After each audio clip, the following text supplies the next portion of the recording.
Pinahanda ko na eh. Pakalimi-limi nga natin. Direk, iparinig mo lang muna yung binanggit ni BP Inday Sara. Sige nga. Huwag kang mag-alala, ma'am, sa security ko. Kasi may kinausap na ako na tao. Sinabi ko sa kanya, kapag pinatay ako, patayin mo si BBM, si Lisa Araneta, at si Martin Romualdez. No joke. No joke.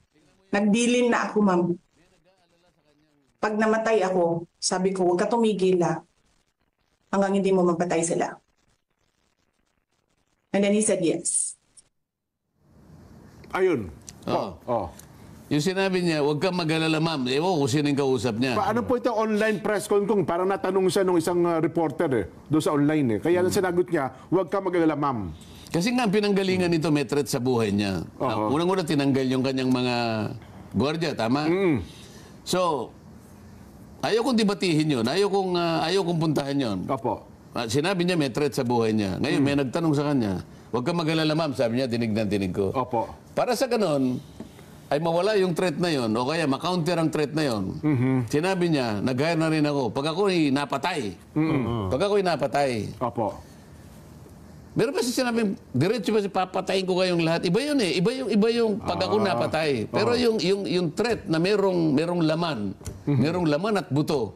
Opo. Diyan, tandaan mo to. May laman at buto, opo. Walang kondisyon ito, papatayin kita. Okay, opo. Diretsa yan. Diretso yun eh.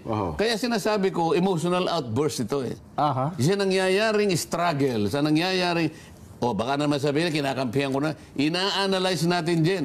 Anong pinanggalingan ito? Anong pinanggalingan?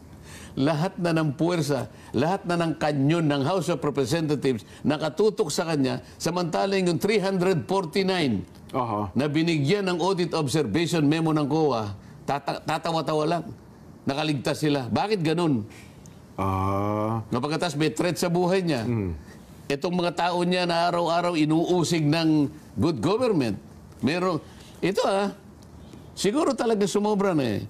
Nakakulong. Yung Yusek Lopez. Yung Yusek Lopez. Opo. Akalain mo nagpasinag lang sila ng mga video. Bigla na lang in-extend ng another 5 days ang pagkakakulong. Ano nangyari? Iniiba daw yung tagpo eh. Tsaka hindi na naman daw Sinong nag-iba ng tagpo? Pinayagan ba yon na matanong man lang kung may kaugnayan sa mga pinalitaw ng mga video? May nakapagsalita ba sa kanya? Meron siyang abogado na magsalita para sa kanya para depensa ng sarili? Wala. Bigla na lang nag-motion, walang objection, in-approve yun. Kasi hindi ako pwedeng mag-object eh. Kasi daw hindi ako member eh. Hindi ka member ng komite. Kapag hindi ako member, hindi ako pwedeng mag-object. Ganun ang nila eh. Ayun. Anong klaseng proseso nangyayari? Ikaw ang vice president. Baka higit pa doon, nasabi mo eh.